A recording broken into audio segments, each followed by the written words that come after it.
E agora passávamos para um dos ex-libris da cidade de Lisboa, a Avenida da Liberdade, que há uns anos estava tão, digamos, abandonada, não é?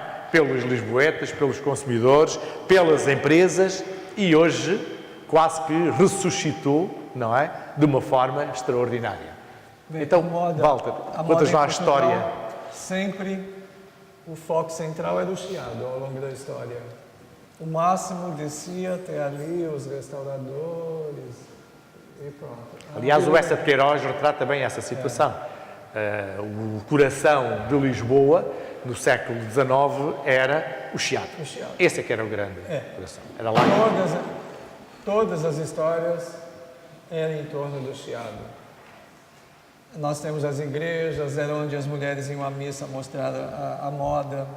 Pois em 1755, o Marquês de Pombal construiu o passeio público.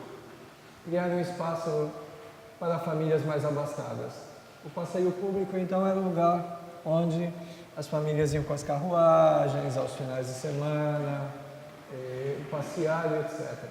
Onde é que ele se inspirou? Como ele morou em Áustria, viajou para lá e para cá, ele se inspirou nos boulevards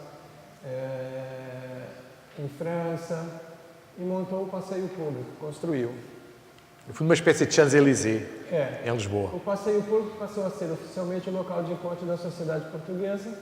Há muitas, a partir da fotografia, há registros. E aos poucos foi dando origem, mais para frente, havia fogos de artifício em determinadas alturas, em concertos aos domingos, dias santificados, espetáculos, etc. Então as famílias portuguesas iam passear ao passeio público. Como em Paris, havia suas regiões também. Ele sofreu desvalorização com o aparecimento de prostituição, acúmulo de lixos, abandono dos serviços de limpeza, etc. E ninguém ia para lá a seguir ao pôr do sol. Então, mais tarde, alguns ateliês de alfaiates e boutiques se instalaram ali, como é o caso do Tony Miranda. Não sei se lembram do Tony Miranda. Não, eu por acaso não tinha ideia nenhuma. Era bastante conhecido. Tony Miranda? Alguém se lembra do Tony Miranda? Não. Mas vai à internet agora pesquisar um pouquinho o Tony Miranda. A partir dos anos 2000, a Avenida acolhe, então, começa a acolher algumas lojas de luxo. Hermenegildo Zegman, Armani, Hugo Boss. A Câmara, percebendo isto, fez melhorias na avenida, limpou as ruas, reconstruiu as calçadas. Em 2010 instala-se a Prada, Miu Miu, Gucci, Max Mara, Michael Kors. Também, então, passou a ser um ponto de referência. Walter, hoje temos que acelerar um bocadinho, desculpa sim, lá, mas temos que acelerar um bocadinho. Temos. Portanto, hoje a Avenida da Liberdade é tida como a 10ª avenida mais importante, das mais caras do mundo. Então tem aí algumas fotos de lojas na avenida. A Hugo Boss, Cartier.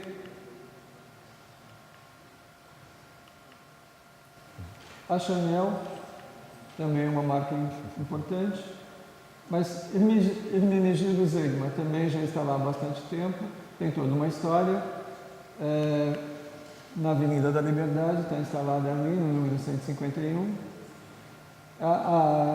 Os materiais utilizados são nobres na decoração interior, na aplicação, etc. E é dividido, tem toda uma estratégia de venda. Coleções estão num andar e depois há um andar em que há um serviço personalizado. O visual merchandising da loja. Há sempre modelos que marcam a história de uma marca. Tem aí este modelo que eu não conhecia, que é o Riembers. Depois vem a Prada, que tem toda uma história também. Uma família italiana antiga o lugar da mulher era na cozinha. Mas o filho não quis cuidar dos negócios e a família rendeu-se, então, pôs a mulher a cuidar dos negócios, que é inútil. Tem toda uma história. Apesar de estarem com 785 milhões de dólares em dívida em 2011, tudo isto caiu na imprensa. Mesmo assim, eles contrataram um arquiteto bastante conhecido, Ren Koolhaas, para fazer uma loja em Nova York, que foi noticiada no mundo inteiro e bastante conhecido no mundo da arquitetura. Então a Prada em Lisboa está nesse prédio que eu acho bonito, conheço o dono do prédio, que tem para os dois lados.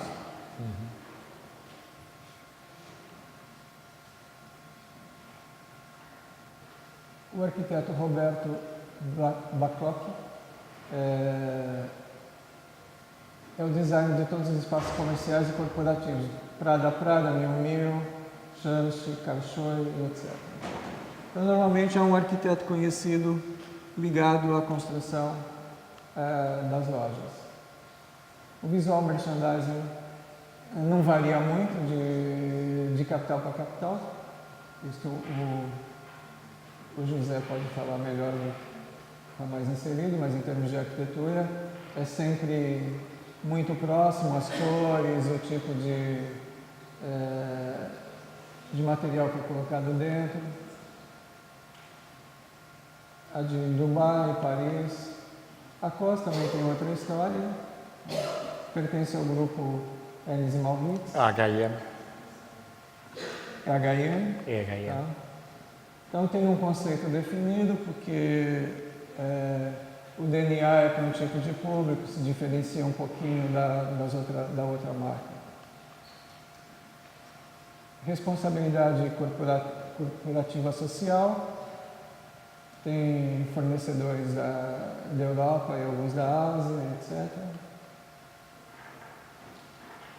Os espaços são concebidos por William Russell.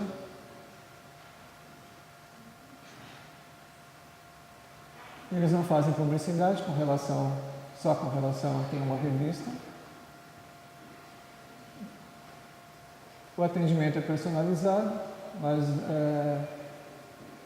como nas outras lojas, aposta em modelos que sejam conhecidos.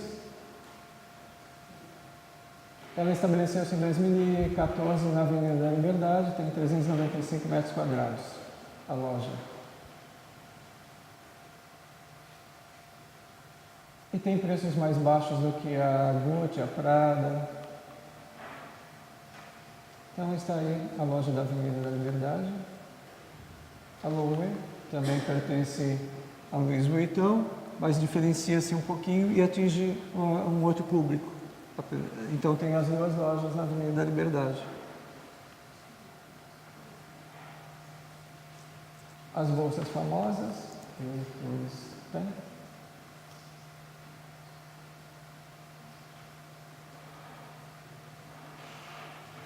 Faz o mesmo tipo de publicidade que os outros. E é bastante colorido, por ser uma marca talvez espanhola, eles usam muitas cores no visual deles.